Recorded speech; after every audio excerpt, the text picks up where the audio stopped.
On today's episode, we are going to take a look at 3 e-commerce businesses that seem to have their stocks on sale right now. Each of them are hitting different markets, hitting different parts of the world, and are different sizes. If this is your first time here, make sure to hit the subscribe button. Don't forget to hit the thumbs up and follow me on Twitch where I take a look at stocks you want me to look at. So let's get started. So the first stock we're going to take a look at is Jumia, and they are the leading Pan-African e-commerce platforms. So they're collecting revenue 3 ways right now. The first is the marketplace. This is the online store, the online e-commerce, the marketplace where sellers can come and sell their goods. The second is the logistics. Let's say sellers want to do some form of advertisements. They want to have some form of fulfillment on shipments. They can come there. The third is Jumia Pay, and this is their online payment platform, their digital wallet. These are some markets that are very, very bullish right now, mainly in the e-commerce and the online payments. If we take a look at their stock, this is traded under the New York Stock Exchange as ticker JMIA. Right now, it is sitting at about $51.48. In the past year, it has done amazing to investors, going up over 1,000%.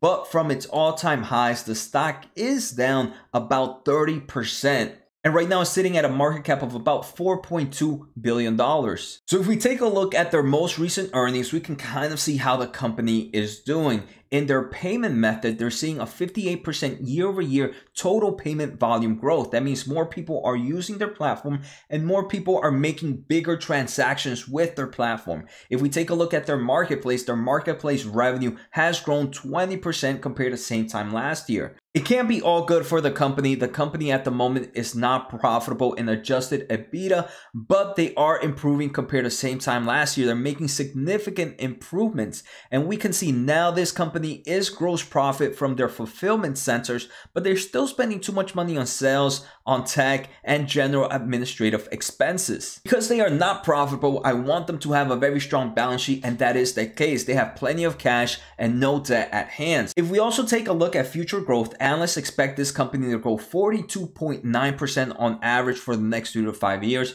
Unfortunately, they're not expected to be profitable anytime soon or positive in cash flow from operations. But remember, they had a stronger balance sheet, and that kind of allows me to overlook that. So Jumia is currently in my portfolio, but right now it is a tier 3 stock. A tier 3 stock means that I do believe it will beat the market, but I still only open up with a small position. The higher the tier, the higher the position size. The second stock we're going to take a look at is Mercado Libre. This is also another e-commerce stock. Very similar to Jumia, they have 3 major forms of revenue. They have their e-commerce marketplace, they have their logistics, and they also have their Mercado Pay, which is the digital wallet. So Mercado Libre is traded under the NASDAQ as ticker Meli, M-E-L-I. It's currently sitting at about $1,613.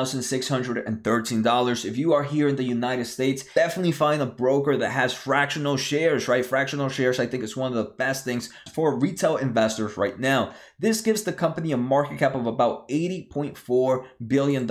In the past year, Mercado Libre has done amazing. It has given 155% to investors, but from its all-time highs, it is down about 18%. Unlike Jumia, Mercado Libre is hitting the Latin America. The 3 main countries that they hit right now are Brazil, Argentina, and Mexico. And we can see total revenues are continuing to see an increase. E-commerce has definitely taken a huge boost right now, mainly due to this whole COVID, people staying at home and people just ordering things online. The overall e-commerce market is also seeing strong growth, is up about 82% compared to the same time last year if we take a look at United States dollars. But if we take a look at local currency, it's actually up 181%. Fintech is also improving. More people are using their platform. We're seeing an increase in gross payment volume, but overall the net revenue from fintech is also increasing. In form of profitability, they are EBIT profitable the past 2 quarters, quarter 2 of 2020 and quarter 3 of 2020. In forms of GAAP earnings, they're not profitable at the moment, but they are positive in cash flow from operations. They're also expected to grow their revenues 28.5% on average for the next 3 to 5 years. So this is another hyper growth stock. Finally, they also have a very strong balance sheet. They have about $2.7 billion in cash and about $1.2 billion in debt. I know they recently just did an offering and they also just paid an offering. Regardless, I still think their balance sheet is strong based that they are are positive in cash flow from operations and seeing strong revenue growth. Meli, for me, is more of a tier 2 stock. It has a little bit bigger position in my portfolio than Jumia. But again, it's in the e-commerce market. It's in the e-payment markets I am very, very bullish on. The third company we're going to take a look at is Sea Limited. They're very similar to Jumia and Meli. They're hitting the e-commerce. They also have the digital fintech services. But they have one other service that makes them a tier 1 stock in my portfolio, and that is the digital entertainment. They have a strong game IP with Free Fire that they're expanding and making great partnerships with like big stars like Cristiano Ronaldo.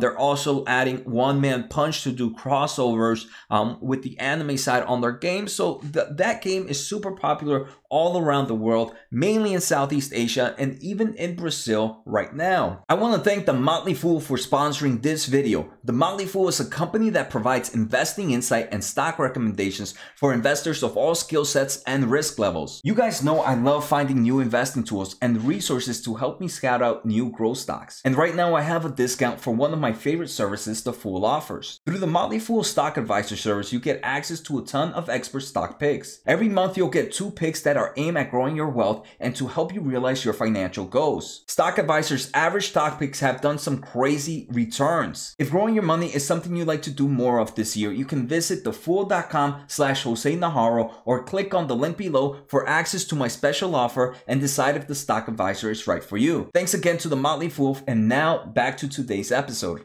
Sea is traded under the New York Stock Exchange as ticker SE. Right now, the stock price is $253. It has a market cap of $128 billion.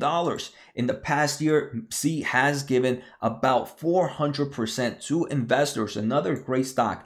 But from its all-time highs, the stock is down about 16%. Like I mentioned, all 3 of these e-commerce are all different sizes and they're also all hitting different markets. So if we take a look at the most recent quarter for Sea, they saw almost 100% year-over-year growth. Most of the company's revenue comes from 2 segments, the digital entertainment segment and the e-commerce segment. The fintech service still makes up a small portion, very small portion of this company's total revenue.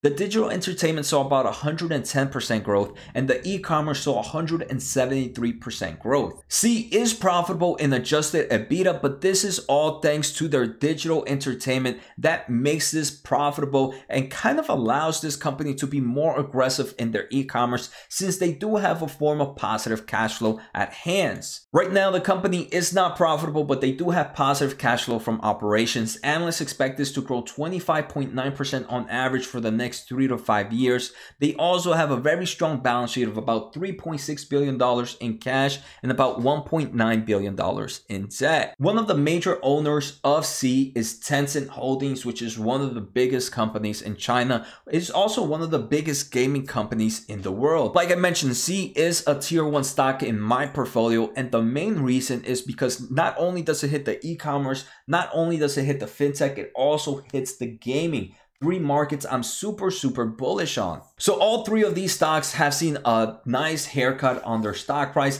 and I do believe they should be in everybody's watch list right now. So let me know, what are your thoughts and what are some of your favorite e-commerce companies right now that I didn't mention today? Take care guys, have a good night and see you next time.